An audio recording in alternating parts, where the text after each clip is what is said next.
Hello दोस्तों, मैं निर्मल मालव। हमारे YouTube channel Nirav education Kota में आपका स्वागत है। दोस्तों, आज है 13 जुलाई और 13 जुलाई के जो भी महत्वपूर्ण करंट अफेयर के प्रश्न बनते हैं उनकी आज चर्चा हम करने वाले हैं। तो सभी दोस्तों को गुड मॉर्निंग, जय सिया राम, राधे राधे। शुरुआत करते हैं आज के पहले प्रश्न से। और अगर आप हमारे यूट्यूब चैनल पर नए हो तो प्लीज़ इसे सब्सक्राइब जरूर कर ले और बेल आइकन को प्रेस कर ले ताकि डेली करंट अफेयर के नोटिफिकेशन आपको सुबह जल्दी मिल जाया करेंगे। ठीक है दोस्तों, शुरुआत करते हैं आज के पहले प्रश्न से। आज का पहला प्रश्न है, राज्य के पहले कलाकार कौन हैं जिन्हें हाल ही में केंद्रीय संस्कृति मंत्रालय द्वारा एनवायरमेंट आर्ट न्यू मीडिया के क्षेत्र में सीनियर फेलोशिप प्रदान की हैं। तो राजस्थान के ऐसे पहले कलाकार कौन हैं जिन्हें केंद्रीय संस्कृति मंत्रालय द्वारा एनवायरमेंट आर्ट न्यू मीडिया के क्षेत्र में इन्हें क्या मिली है, सीनियर फेलोशिप प्रदान की हैं। तो आइए ऑप्शन देखते हैं। ऑप्शन ए देवीलाल मैया, option B Kiran Badal, option C doctor Chiman Dangi या फिर ऑप्शन डी रामेश्वर दास। तो दोस्तों, इस प्रश्न का जो सही जवाब है वो है ऑप्शन सी चिमन डांगी। तो चिमन डांगी राज्य के पहले कलाकार हैं जिन्हें केंद्रीय संस्कृति मंत्रालय द्वारा एनवायरमेंट आर्ट न्यू मीडिया के क्षेत्र में सीनियर फेलोशिप प्रदान की गई हैं। चलिए इनके बारे में चर्चा करते हैं। डॉक्टर चिमन डांगी, इनके परिचय की चर्चा करते हैं। डॉक्टर चिमन डांगी जोधपुर शहर के डॉक्टर चिमन डांगी को पश्चिम क्षेत्र सांस्कृतिक केंद्र उदयपुर में 25 जुलाई तक होने वाली जो राष्ट्रीय कला शिविर है उसमें इनको क्या किया है, आमंत्रित किया है। तो जोधपुर शहर के रहने वाले हैं डॉक्टर चिमन डांगी। इनको पश्चिमी क्षेत्र सांस्कृतिक केंद्र उदयपुर में 25 जुलाई को जो राष्ट्रीय कला का शिविर आयोजित होगा उसमें इनको आमंत्रित किया है। ठीक है, अगला फैक्ट देखते। केंद्रीय संस्कृति मंत्रालय द्वारा हाल ही में वर्ष 2020-21 के लिए फेलोशिप की रिपोर्ट जारी की गई। ठीक है, जिसमें राजस्थान के पहले कलाकार डॉक्टर चिमन डांगी को फेलोशिप दी जाए। ठीक है, अब दोस्तों इसमें हम बात करते हैं। इस प्रश्न में हमारे पास एक ऑप्शन आया है देवीलाल मैया का। देवीलाल मैया के बारे में भी हम चर्चा कर लेते हैं थोड़ी सी। देखो, देवीलाल मैया, इन्हें वर्ष 2023 के लिए साहित्य अकादमी युवा पुरस्कार से सम्मानित किया है। देवीलाल मैया को वर्ष 2023 के लिए साहित्य अकादमी युवा पुरस्कार से सम्मानित किया गया है। और दोस्तों एक ऑप्शन हमारे पास इसमें और था किरण बादल का। किरण बादल के भी बारे में मैं आपको कुछ फैक्ट बताता हूँ क्योंकि इनकी एक पुस्तक आई है जो शायद आपके एग्जाम में पूछी जा सकती है। ठीक है, तो किरण बादल की बात करें तो राजस्थान साहित्य अकादमी द्वारा किरण बादल को राजस्थानी बाल संस्मरण पुस्तक टाबरारी दुनिया, देखो टाबरारी दुनिया के लिए इन्हें अकेडमी बाल साहित्य पुरस्कार 2023 से सम्मानित किया है। तो दोस्तों जो राजस्थान साहित्य अकादमी है उसके द्वारा किरण बादल को राजस्थानी बाल संस्मरण पुस्तक टाबरारी दुनिया के लिए एकेडमिक बाल साहित्य पुरस्कार 2023 से इन्हें सम्मानित किया है। तो दोस्तों ये था पहला प्रश्न और पहले प्रश्न के सभी ऑप्शनों के मैंने आपको फैक्ट बताए हैं, तो आप इस प्रश्न को विशेष ध्यान रखें। चलते हैं आज के अगले प्रश्न पर। अगला प्रश्न है, हाल ही में राजस्थान राज्य के पर्यटन विभाग द्वारा देश विदेश से आने वाले पर्यटकों के लिए कौन सी पहल शुरू की गई है। हाल ही में राजस्थान राज्य के पर्यटन विभाग के द्वारा देश विदेश से जो पर्यटक आते हैं तो राजस्थान सरकार ने उनके लिए कौन सी पहल शुरू की है। तो आइए देखते हैं इनके option. Option A Rajasthan smart tourist pass. Rajasthan smart tourist pass. दोस्तों आजकल हर शहर को राजस्थान का लक्ष्य है कि इसको स्मार्ट सिटी घोषित कर दिया जाए, तो हर चीज़ को स्मार्ट बना रहे हैं। ठीक है, तो हाल ही में राजस्थान राज्य के पर्यटन विभाग द्वारा देश विदेश से आने वाले पर्यटकों के लिए कौन सी पहल शुरू की गई है। तो आइए ऑप्शन देखते हैं। Option A Rajasthan smart tourist pass, option B Rajasthan economic tourist pass, option C Rajasthan परिभ्रमण टूरिस्ट पास या फिर ऑप्शन डी राजस्थान पर्यटन टूरिस्ट पास। तो दोस्तों इस प्रश्न का जो सही जवाब है वो है option A Rajasthan smart tourist pass. तो हाल ही में राजस्थान राज्य के पर्यटन विभाग के द्वारा देश विदेश से जो भी पर्यटक आते हैं तो उनके लिए जो पहल शुरू की गई है उसका नाम है राजस्थान स्मार्ट टूरिस्ट पास। आइए इसके प्रश्न के स्पेशल फैक्ट की चर्चा करते हैं।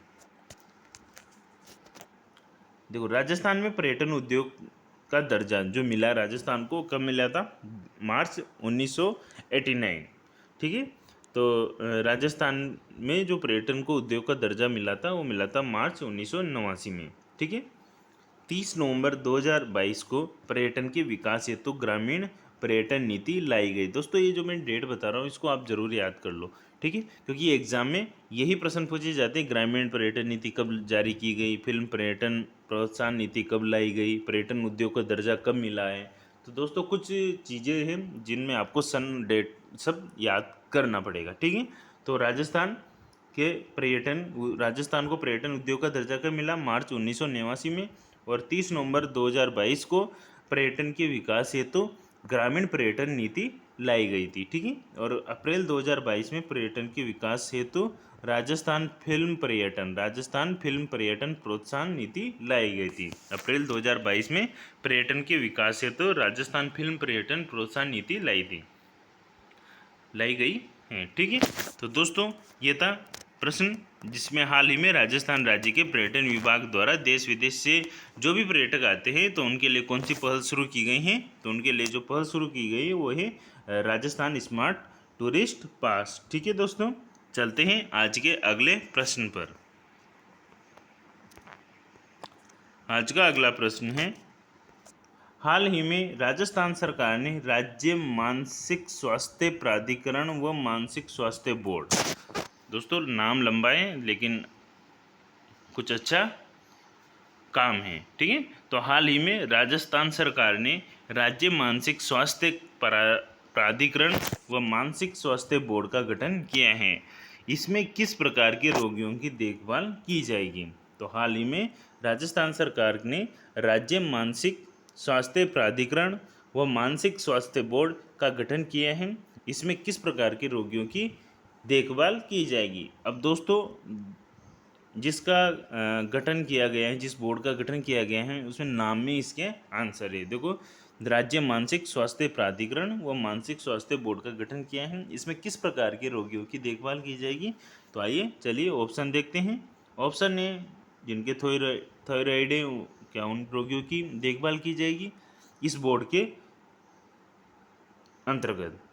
ऑप्शन बी, कैंसर के रोगियों की। ऑप्शन सी, कोरोना से पीड़ित रोगियों की। या फिर ऑप्शन डी, मस्तिष्क मानसिक के रोगियों की। तो दोस्तों, जो राजस्थान सरकार ने हाल ही में राज्य मानसिक स्वास्थ्य प्राधिकरण व मानसिक स्वास्थ्य बोर्ड का गठन किया गया है उसमें किस प्रकार के रोगियों की देखभाल की जाएगी?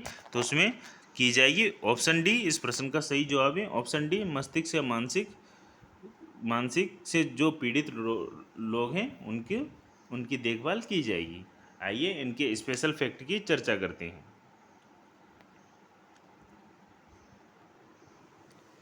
पहला स्पेशल फैक्ट है, देखो देखते हैं।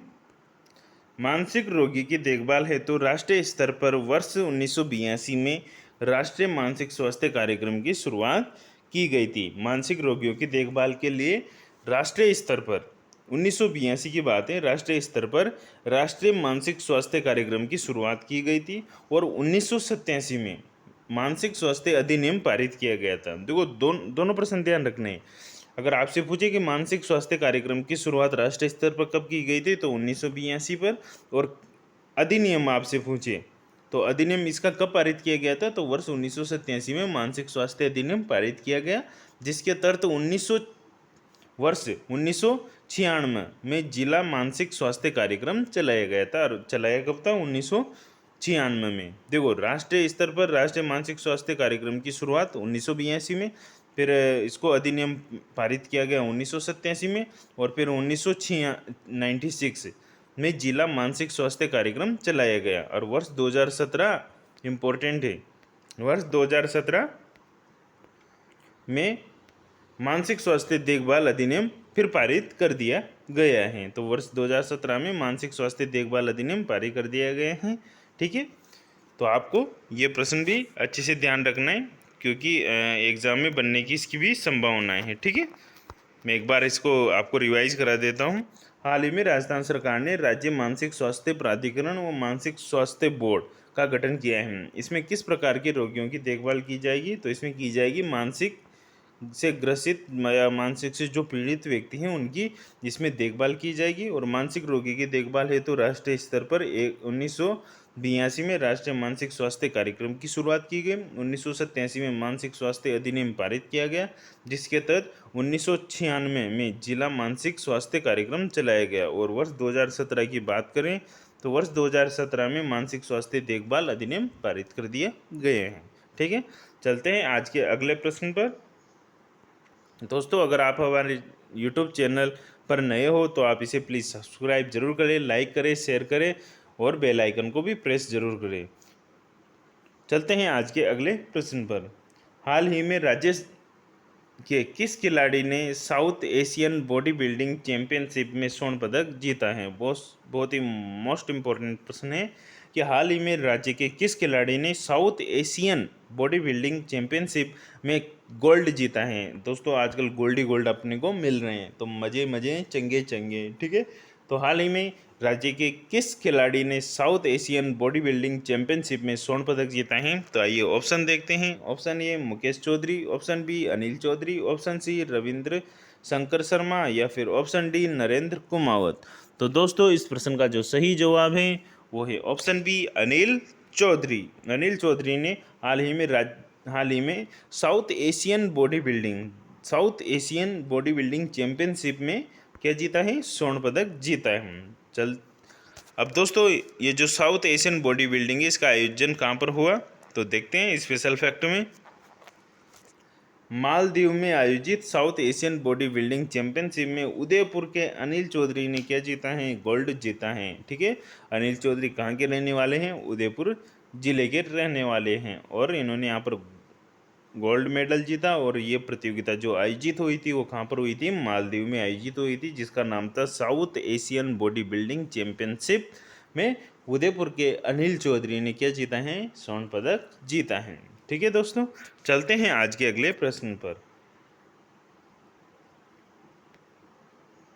आज का अगला प्रश्न है, हाल ही में डॉक्टर कप्तान बोरवाड़, दोस्तों ये भी काफ़ी चर्चा में चल रहे हैं। हाल ही में डॉक्टर कप्तान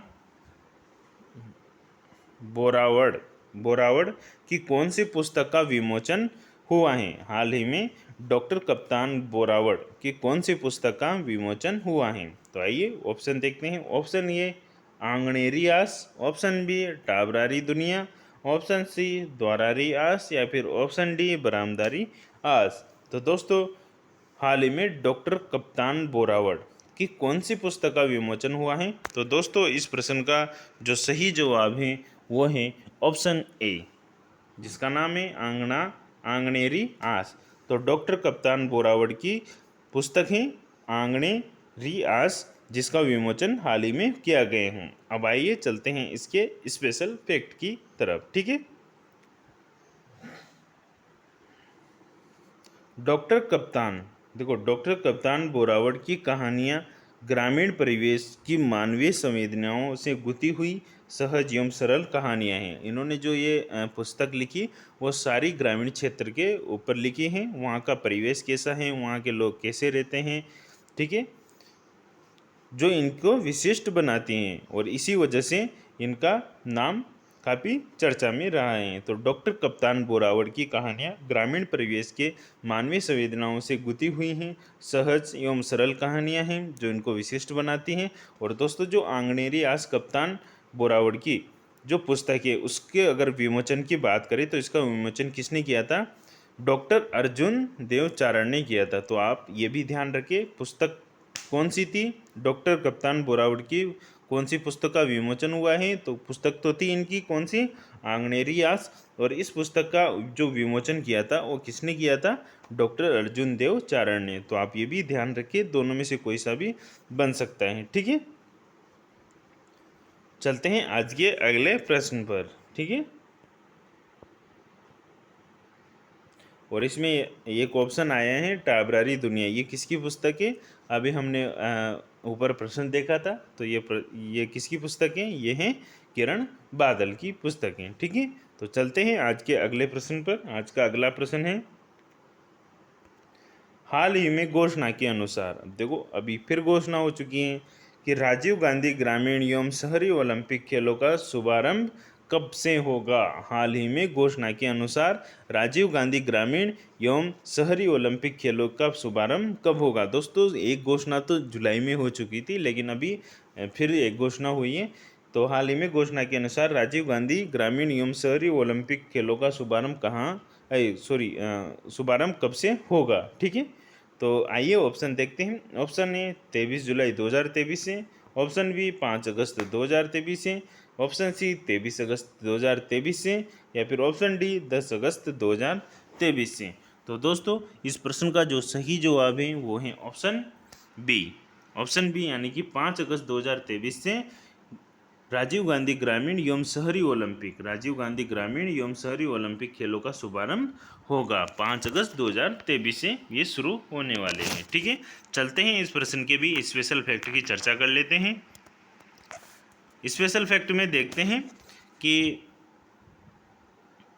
राज्य सरकार के युवा मामले एवं खेल विभाग व राजस्थान राज्य क्रीड़ा परिषद जयपुर द्वारा इन खेलों का आयोजन 5 अगस्त 2023 से किया जाएगा। राज्य सरकार के युवा मामले एवं खेल विभाग व राजस्थान राज्य क्रीड़ा परिषद जयपुर द्वारा इन खेलों का आयोजन 5 अगस्त 2023 से करवाया जाएगा। ठीक है दोस्तों, इसकी जो प्रथम घोषणा हो चुकी थी वो पहले 23 जून को ही हो चुकी थी, लेकिन जो अभी हाल ही में दूसरी घोषणा की है वो की है। अब कंफर्म हो गया है कि 10 जुलाई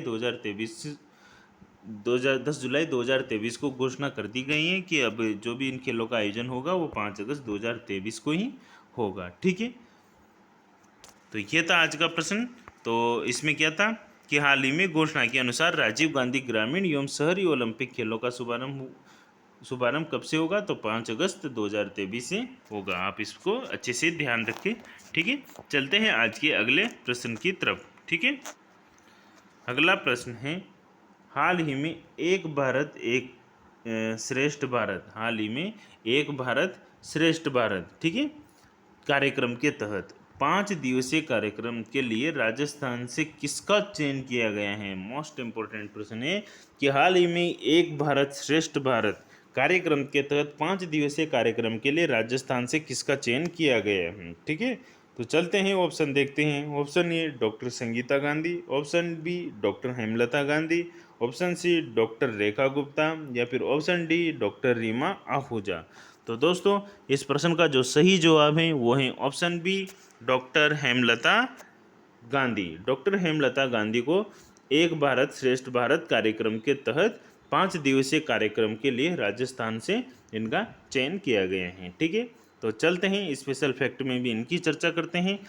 माननीय प्रधानमंत्री श्री नरेंद्र मोदी ने सरदार वल्लभ भाई पटेल के 140वें जन्मदिन के अवसर पर 31 अक्टूबर 2015 को एक भारत श्रेष्ठ भारत की पहल की घोषणा की थी। ठीक है, तो 31 अक्टूबर 2015 था, उसके 140वें जन्मदिन था सरदार वल्लभ भाई पटेल का। ठीक है, तो उनके जन्मदिन के अवसर पर 31 अक्टूबर 2015 को इस कार्यक्रम एक भारत श्रेष्ठ भारत की शुरुआत किन्होंने की थी, वर्तमान प्रधानमंत्री नरेंद्र मोदी जी ने की है। ठीक है, तो हाल ही में एक भारत श्रेष्ठ भारत कार्यक्रम के तहत 5 दिवसीय कार्यक्रम के लिए राजस्थान से किसका चयन किया गया है, तो डॉक्टर हेमलता गांधी का चयन किया गया है। ठीक है, चलते हैं आज के अगले प्रश्न पर।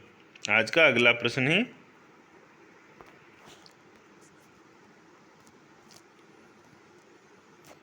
हाल ही में स्टेटिस्का औसत मासिक सैलरी रिपोर्ट 2022 जारी कर दी गई है। ठीक है दोस्तों, हर साल जारी की जाती है कि कौन से क्षेत्र में कौन से स्टेट की कौन से देश की हर मासिक सैलरी के बारे में इसे बताया जाता है एवरेज निकाल के। ठीक है, तो हाल ही में स्टेटिस्का औसत मासिक सैलरी रिपोर्ट 2022 जारी की गई है, जिसमें भारत और राजस्थान का कौन सा स्थान रहा। अब इसकी चर्चा कर रहे हैं कि स्टेट मासिक सैलरी रिपोर्ट 2022 के तहत भारत और राजस्थान की कितनी तो मासिक औसत सैलरी रही और कौन सा इनका स्थान रहा। ठीक है, तो हाल ही में हाल ही में स्टेटिस का औसत मासिक सैलरी रिपोर्ट 2022 जारी की गई, जिसमें भारत और राजस्थान का कौन सा स्थान है? आइए ऑप्शन देखते हैं। ऑप्शन ए भारत का 65वां तथा राजस्थान का तीसरा।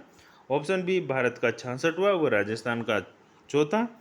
ऑप्शन सी भारत का 63वां, या फिर ऑप्शन भारत का 63वां तथा राजस्थान का 5वां, या फिर ऑप्शन डी है भारत का 68वां तथा राजस्थान का छठा स्थान। तो दोस्तों इस प्रश्न का जो सही जवाब होगा कि हाल ही में स्टेटिस का औसत मासिक सैलरी रिपोर्ट 2022 की जारी की गई, जिसमें भारत और राजस्थान का कौन सा स्थान रहा। तो दोस्तों इस प्रश्न का जो सही जवाब है वो है ऑप्शन सी, भारत का तो 63वां रहा है और राजस्थान का 5वां रहा है। मतलब ऑल ओवर विश्व में बात करें तो मासिक सैलरी जो रिपोर्ट जारी की गई उसमें भारत का 63वां स्थान है और राजस्थान का 5वां स्थान है। भारत के परिप्रेक्ष्य में तो राजस्थान का तो 5वां है और विश्व के परिप्रेक्ष्य में भारत का 63वां है। ठीक है, आइए कुछ इनके प्रथम स्थान जो नहीं उनकी चर्चा करते हैं।